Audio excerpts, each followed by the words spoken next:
Hello दोस्तों, आपका हमारे YouTube channel crack education maths में स्वागत है। आज हम पढ़ेंगे इंटर का एक बहुत ही महत्वपूर्ण अध्याय लेसन जिसको हम बोलते हैं कंटिन्यूटी। कंटिन्यूटी की डिफिनीशन जानेंगे, इसको समझेंगे, इसके क्वेश्चंस को सॉल्व करेंगे और बिल्कुल ना देर करते हुए हम लेसन का स्टार्ट करते हैं और देखते हैं कि कंटिन्यूटी है क्या। कंटिन्यूटी नाम से ही पता चल रहा, कंटिन्यूटी अर्थात इसका मतलब यह है कि कोई फंक्शन, मान लिया कि अपने पास में दिया गया एक फंक्शन है, लेट कर लेते हैं अपने पास में एक गिवन फंक्शन है y बराबर एफ एक्स, एक दिया गया फलन है, फंक्शन है। अगर इसके ग्राफ को हम ड्रा करें x x डैश और y y डैश, सपोज अपने पास में इसका ग्राफ बन के कुछ ऐसा आ रहा, तो हम देख रहे हैं कि ये जो ग्राफ बना हुआ है ये कहीं पर भी टूटा हुआ नजर नहीं आ रहा है, अर्थात इसमें स्टेप नहीं मिल रहे हैं। हम कहेंगे तब दिया गया फलन जो ये क्या है, कॉन्टिन्यूअस है, अर्थात ये फलन जो है सतत है, अपने उस कंडीशन में सतत है। अगर इधर ही में दूसरे एग्जांपल को लेके देखें और मान लेते हैं कि y बराबर एफ एक्स एक दूसरा फंक्शन दिया, अगर इसके ग्राफ को हम ड्रा करके देखें x x dash y y dash, तब हमें कुछ ऐसा मिल रहा। सपोज मान लेते कुछ ऐसा मिला और ये ब्रेक थ्रू होके टूट गया ग्राफ, तब कहेंगे कि उस कंडीशन में दिया गया जो फलन है वो कंटिन्यूअस नहीं, अर्थात यहां पर हमें एक होल मिल रहा है।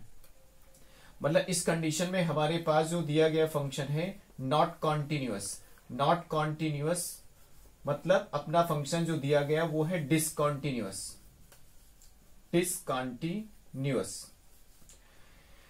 मतलब ये हुआ कि अगर हम बात करें कॉन्टिन्यूअस की, तो कॉन्टिन्यूअस में अगर कोई फलन बिना पेन उठाए अगर बिल्कुल सतत चलता रहता, अगर लगातार चलता रहता, तो हम कहेंगे कि दिया गया जो फंक्शन है वो सतत फलन है, अर्थात वो कॉन्टिन्यूअस है। अगर वही फलन उसके ग्राफ को बनाने पर हमें उसमें कहीं पर होल मिलता, कहीं पर हमें पेन को उठाने की आवश्यकता पड़ जाती है, तब कहेंगे कि दिया गया जो फलन है वो सतत नहीं है। हम आगे एक क्वेश्चन पर विचार करते हैं और देखते हैं कि ये क्या है। मान लेते अपने पास एक दिया गया फंक्शन कुछ इस प्रकार है, कुछ ऐसा अपने पास फलन दिया जा रहा, एफ एक्स इक्वल टू यहां लिखा गया अपने पास में, हमने लिखा इधर 2 व्हेन x लेस इक्वल 0 और फिर हमने लिखा 1 और when x greater than 0 sorry यहाँ पे ग्रेटर देन 0। अगर इसके हम ग्राफ को ड्रा करें तो हमें कुछ ऐसा मिल रहा, x x dash y y dash, means अपना तो ओरिजिन यही है O00, x ग्रेटर देन, जब x की वैल्यू 1 से बड़ी आ रही है, सॉरी x की वैल्यू 0 से बड़ी आ रही, तब y की वैल्यू अपने पास में 1 आ रही, अर्थात अगर x की वैल्यू यहाँ पे 0 से बड़ी, मीन्स अगर यहां पर हम बात करें इस पॉइंट पर, तो ये ग्राफ कुछ इस तरीके से जा रहा है, क्योंकि x की वैल्यू 1 है तो y की वैल्यू इधर लाई कर रही है, मतलब यहां से बढ़ता हुआ ग्राफ इधर की ओर हमें दिख रहा। और अगर x की वैल्यू 2 है तो इस y की वैल्यू 2, मतलब अपने पास में जब भी x की वैल्यू 0 से छोटी हो रही और y की वैल्यू यहाँ पर 2 आ रही, इसका मतलब कुछ कंडीशन यहाँ पे, और इधर से हमें ग्राफ इधर पीछे की ओर जाता हुआ दिख रहा। तब इसको आप देख सकते हैं, बिल्कुल क्लियरली देख सकते हैं कि ये जो ग्राफ है, अगर इसको ड्रा करने की कोशिश कर रहे हैं और देख रहे हैं तो हमें दिखाई दे रहा है कि ये जो ग्राफ है हम बना रहे हैं, इसमें पेन को उठाने की हमें जरूरत पड़ रही, अर्थात दिया गया जो फंक्शन है वो फिर क्या हो रहा, ये कंटिन्यूअस ना होके सीधी सीधी बात इसमें ये डिसकंटिन्यूअस जा रहा, डिसकंटिन्यूअस। ठीक है, इसी प्रकार एक और हम ग्राफ पर अगर बात करें, जैसे सपोज अपने पास में एफ एक्स बराबर हमने के लिख लिया है। के का मतलब ये है, हमने अगर इसके ग्राफ को कुछ इस प्रकार ड्रा किया, सपोज एफ एक्स बराबर के एक फंक्शन है, कांस्टेंट फंक्शन, आप इसको देख पा रहे हैं, ये बिल्कुल के है, कांस्टेंट फंक्शन हमें दिख रहा, मतलब एक सीधी सी लाइन हो सकती है, फिर इसका पैरेलल भी हो सकता है, कुछ भी हो सकता है, एक कर्व भी हो सकता है, लेकिन यहां पर हमें सीधी लाइन दिखाई दे रही है। तो इसका मतलब हो गया कि जो दिया गया फंक्शन है वो कांस्टेंट फंक्शन क्या होता है, हमेशा एक सतत फलन होता है, कंटिन्यूअस फंक्शन होता है। अगर हम दूसरे क्वेश्चन पर बात करें और देखें तब क्या दिखाई दे रहा, इसके बारे में देखते हैं।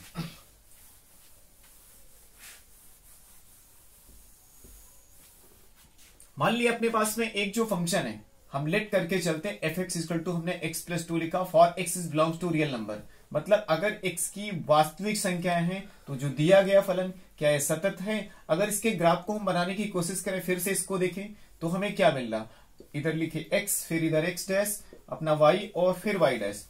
इसके ग्राफ में कुछ हमें ऐसा मिल रहा कि अगर x की वैल्यू हम 0 रखें तो y की वैल्यू 2 आ रही, अगर x की वैल्यू हम 1 रख दें तो मतलब y की वैल्यू 3 आ रही, मतलब कुछ ऐसे ही बन के चल रही। और अपने पास में सपोज कर लेते इसका कुछ ऐसे ग्राफ बन रहा, वैसे बनेगा कुछ दूसरा, लेकिन मान के चलते यहां पर अपना कुछ ग्राफ ऐसे बन रहा है। तो उस कंडीशन में ये जो दिया गया फंक्शन एक पॉलिनोमियल फंक्शन है।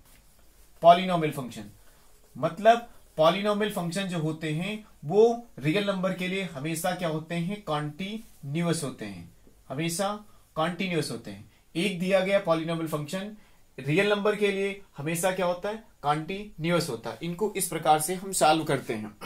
अगर हम आगे बढ़ के देखें दूसरे फंक्शन के बारे में बात करें, दूसरे फंक्शन के बारे में बात करते हैं तब देखते हैं। सपोज अपने पास में sin x एक फंक्शन दिया गया, fx equal to sin x, एक ट्रिग्नोमेट्रिकल फंक्शन है। और ये जो sin x फंक्शन, इधर x लिखा हमने, इधर x डैश लिखा, इधर y लिखा, इधर फिर हमने y डैश लिख दिया।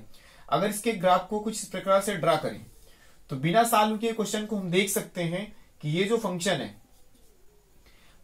ये बिल्कुल बिना पेन उठाए हुए सॉल्व हो रहा, मतलब चलता चला जा रहा है। तो हम कहेंगे कि जो दिया गया ट्रिग्नोमेट्रिकल फंक्शन है अपने डोमेन में, इसका एक डोमेन होता है, अपने डोमेन में ये फंक्शन कैसा हो रहा है, ये अपने डोमेन में कैसा है, कॉन्टिन्यूअस फंक्शन है, कॉन्टिन्यूअस। अभी तक इतना ग्राफ की हेल्प से हम जाने कि कोई फंक्शन कॉन्टिन्यूअस कैसे होता है और कोई फंक्शन डिसकॉन्टिन्यूअस होता है। कहने का मतलब बस यही हुआ कि अगर कोई फलन बिना पेन उठाए हमारे पास में, अब उसको हम स्केच कर ले जाते हैं, बना ले जाते हैं, तब कहेंगे कि जो दिया गया फलन है वो सतत है। अगर उसको नहीं ड्रा कर पाते हैं तो हम कहेंगे कि वो जो दिया गया फलन वो क्या हो रहा, फिर असतत हो रहा।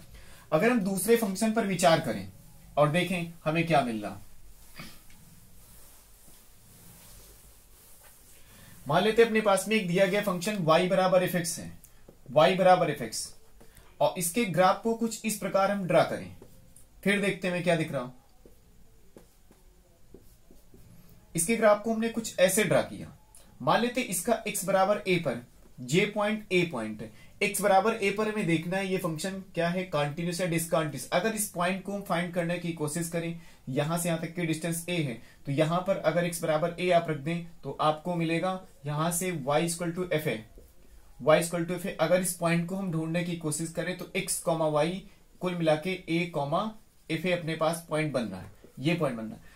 अब हमें यहां मिल रहा है कि ये फंक्शन कॉन्टिन्यूस है डिसकॉन्टिन्यूस। माना कि एक दिया गया फंक्शन अपने पास में y बराबर fx है। अगर इस फंक्शन पर विचार करें और इसके ग्राफ को हम ड्रा करें तब हमें क्या मिल रहा। मान लेते इसके ग्राफ को हम ड्रा करने पर कुछ ऐसा पाते हैं, x डैश और y डैश, कुछ इस प्रकार इसका ग्राफ आ रहा। और मान लेते एक पॉइंट पर विचार करें कि x बराबर a पॉइंट पर हमें इसके कॉन्टिन्यूटी की जांच करनी है, ये फंक्शन कॉन्टिन्यूस या फिर ये डिसकॉन्टिन्यूस जा रहा।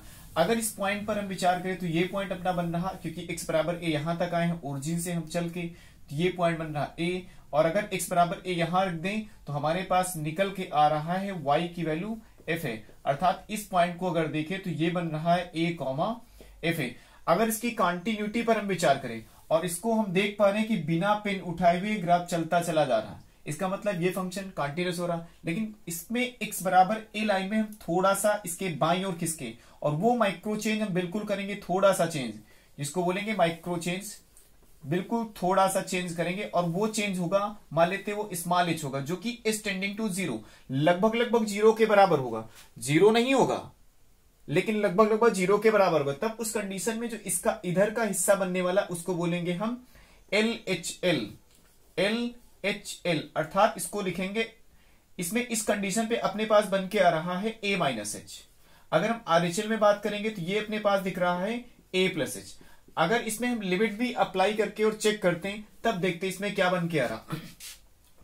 अगर हम LHL निकालते हैं उस कंडीशन में, अगर हम लिमिट को निकालने की कोशिश करें, limit s tending to 0, function की value f a minus h, means x बराबर a पॉइंट से थोड़ा सा कम लेना है, लगभग 0 के बराबर, 0 नहीं, सपोज 0.0001, बिल्कुल थोड़ा सा चेंज हमें लेना है। और हम RHL निकालने की कोशिश करें, फिर देखते हैं हमें क्या मिल रहा, limit s tending to 0 f a plus h, means हमने थोड़ा सा चेंज किया, इसमें हल्का सा आगे चले गए इधर हम, इसका मतलब बिल्कुल थोड़ा सा चेंज करना, जो कि h होगा, h 0 नहीं होगा लेकिन 0 के लगभग बराबर होगा। अगर इस कंडीशन पर बात करें और फंक्शन की वैल्यू पर अगर देखें, मतलब हमारे पास अगर इसमें हम लिख के देखते हैं limit x tending to a fx, x tending to a fx की वैल्यू अगर हम देखें तो यहां हमारे पास f आ रही।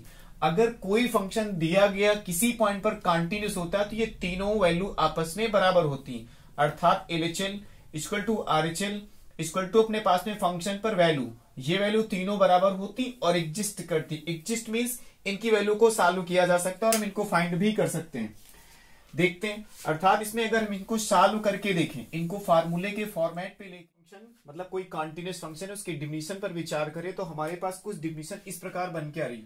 अगर अपने पास में दिया गया y बराबर एफ एक्स एक फंक्शन कॉन्टिन्यूअस है, कॉन्टिन्यूअस है, कॉन्टिन्यूअस है, तो यहां पर हमारे पास LHL is equal to RHL और इज इक्वल टू फंक्शन, मतलब ये तीनों वैल्यू अगर आपस में बराबर हैं तब कहेंगे कि दिया गया फलन जो है उस पॉइंट x बराबर a पॉइंट पर ये क्या हो रहा है, सतत, अर्थात limit s tending to 0 f a minus h equal to limit s tending to 0 और f a प्लस h और फंक्शन, इन तीनों की वैल्यू अगर आपस में बराबर आती है तब कहेंगे कि जो दिया गया फलन है वो क्या है, किसी पॉइंट पर, मतलब किसी पॉइंट यहां पर अपने पास x बराबर a पॉइंट दिया तब कहेंगे कि दिया गया फंक्शन y बराबर एफ एक्स x बराबर a पर कॉन्टिन्यूस है। अगर आपको हमारा वीडियो पसंद आया हो तो इसको लाइक कीजिए, शेयर कीजिए, सब्सक्राइब कीजिए। मिलते हैं नेक्स्ट पार्ट में।